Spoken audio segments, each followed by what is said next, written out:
I think what I like most about that is that Rumi's came off the page for me. I had read some Rumi poetry before. I had studied him a little bit, but I got to see the building and the place where he was, and so now I have those associations, and I'm very happy for that.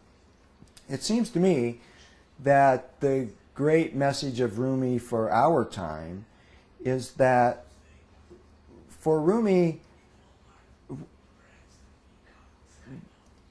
you can't even imagine Rumi being violent against someone else for a religious reason.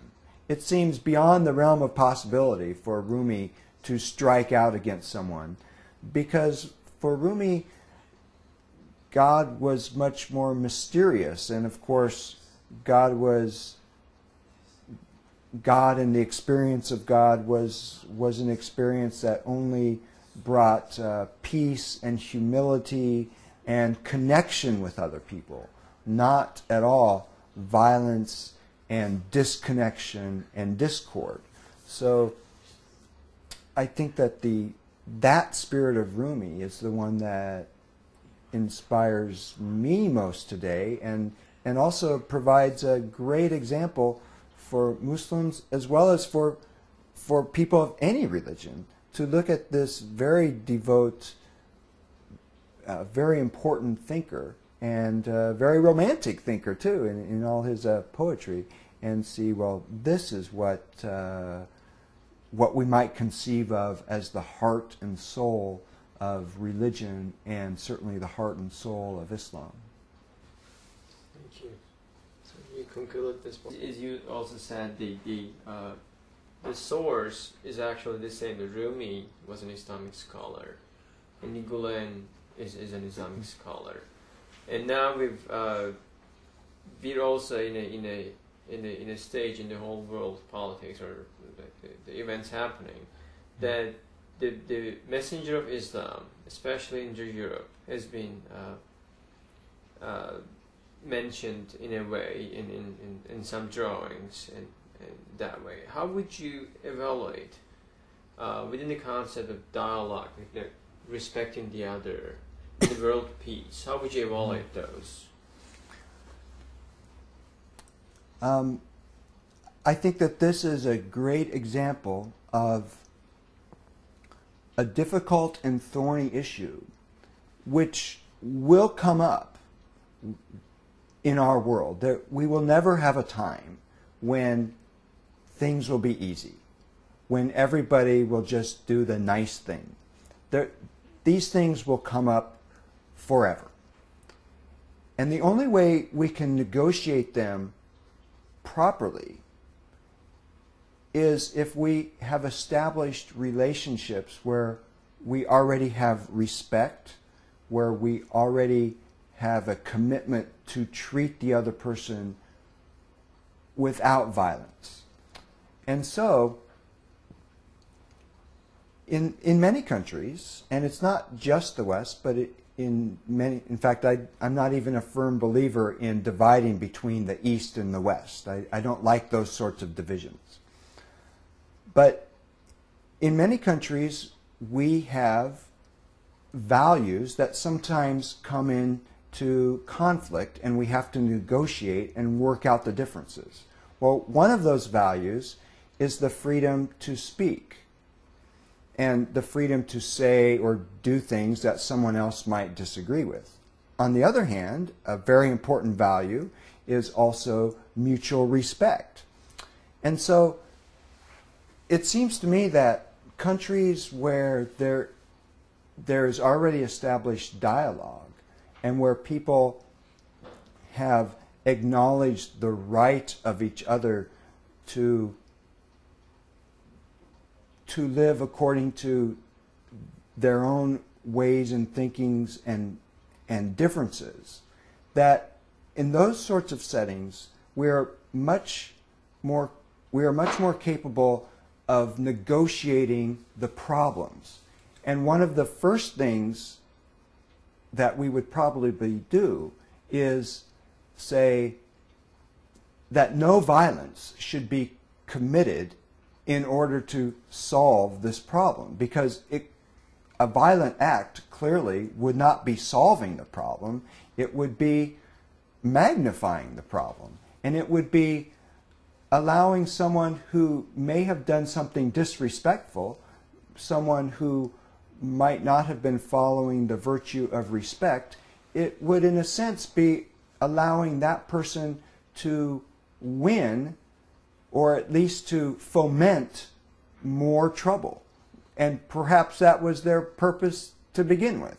But regardless, there would be a mutual consent that violence would not be a way to solve this problem. Instead, we would need to get parties together, and we would need to have discussions and dialogue, and we would, at the very least, we would need to provide opportunities for our cultures to learn and to think about these virtues. And where does the virtue of speaking one's mind, what are the limits of that? What are the proper limits of that?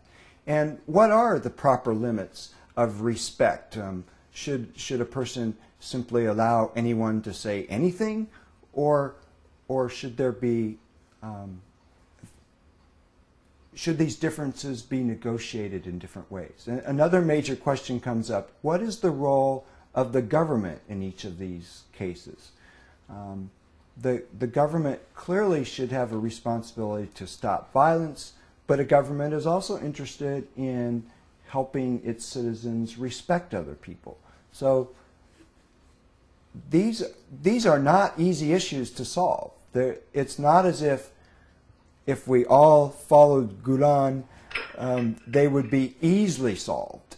However, I would say they're so difficult that we truly need to be following a philosophy like Gulen's, because if we're not, then we will certainly not be able to solve them. Because if we're following a philosophy where with every difficulty we try to use force, or with every difficulty we try to use power, or we try to out-yell the other person diplomatically, shall we say, this will only result in more and more violence and an escalation.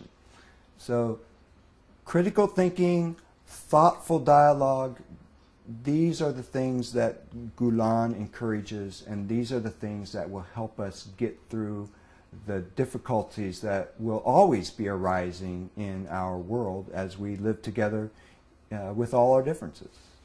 Do you think these whole incidences are as a result of not knowing of the Prophet of Islam, like the 1.5 billion people's Prophet in the world? Like it's a lack of knowledge of the Messenger of Islam, and how is your view of him? Like your personal view. Like first, how about, like, is it a lack of knowledge, and how is your personal view about what Muhammad, peace be upon him, has to offer people?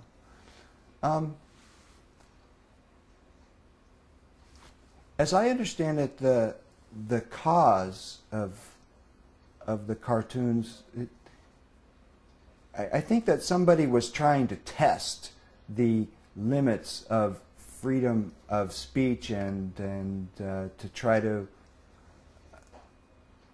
I'm not sure if what they were trying to incite. I haven't interviewed or even read something that that cartoonist. In fact, I don't even know the cartoonist's name.